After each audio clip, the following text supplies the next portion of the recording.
Two LA bookies, Danny and Ray, hustle to expand their business as the shadow of legalized sports betting looms over them like a bad omen. In episode 1, Danny gets beat up by a maitre d' that owes him 8 G's on the WNBA. Jesus.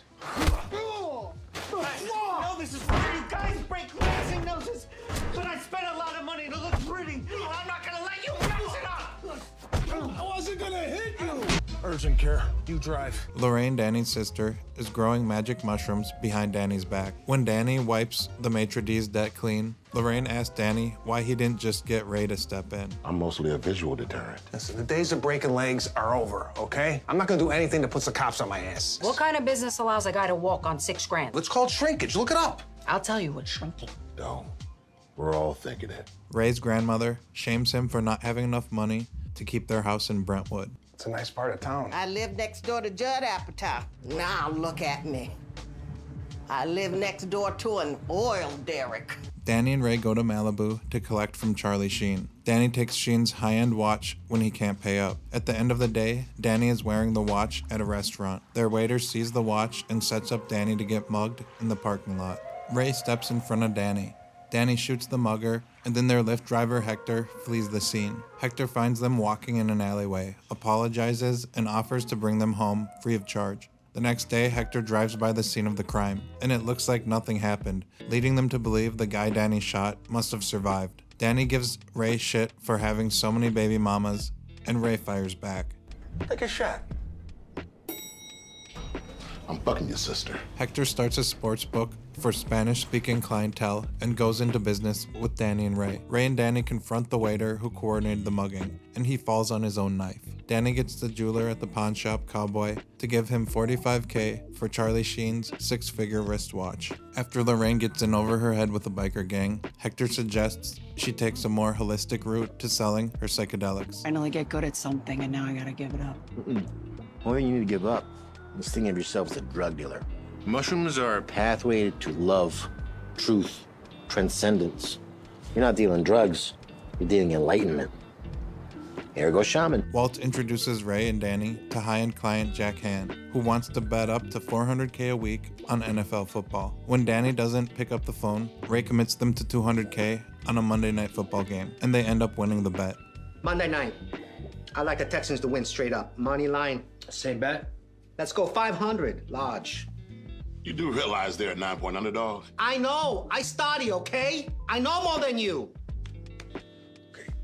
Just to be clear, straight up to win, you lose 500 plus 50 grand on the VIG. No vig. Wait, hold on. No vig! Hector helps Lorraine set up her therapeutic psilocybin business. When Ray discovers Jack Han's inside information on the upcoming football game, they try to back out of the bet. Han threatens to take them fishing if they decide to back out. What does fishing have to do with anything? You're threatening us?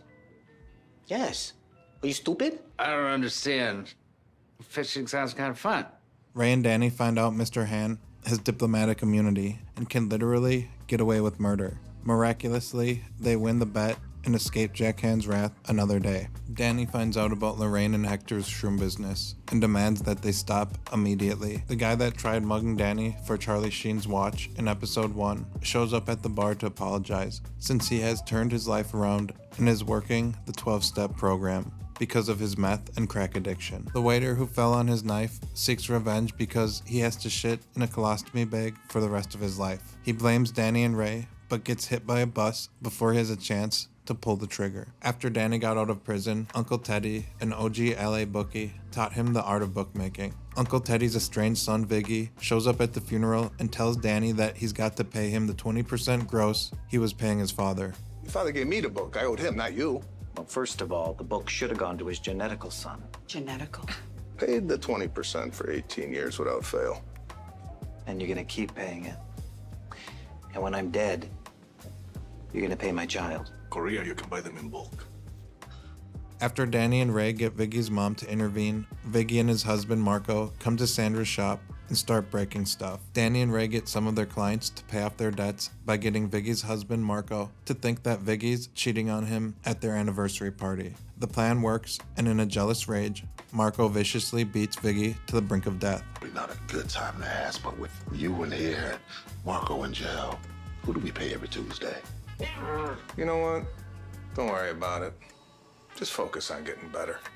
The gang celebrates after their big Super Bowl win. Hector gets kidnapped by Russian gangsters after telling a loose-lipped hooker about their Super Bowl score. Danny and Ray tip off the LAPD and they get in a shootout with the gangsters. The next day, Sandra suggests Danny sell his part of the book to Ray and become a legal bookie at one of the big casinos in Vegas. So you won't even consider it? No.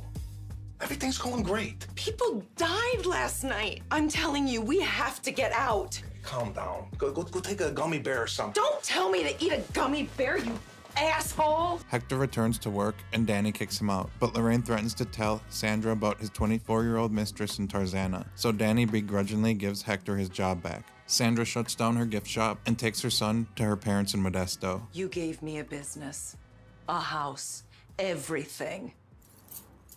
I'm giving it back. And just so you know, I took a $500,000 out of the duffel bag.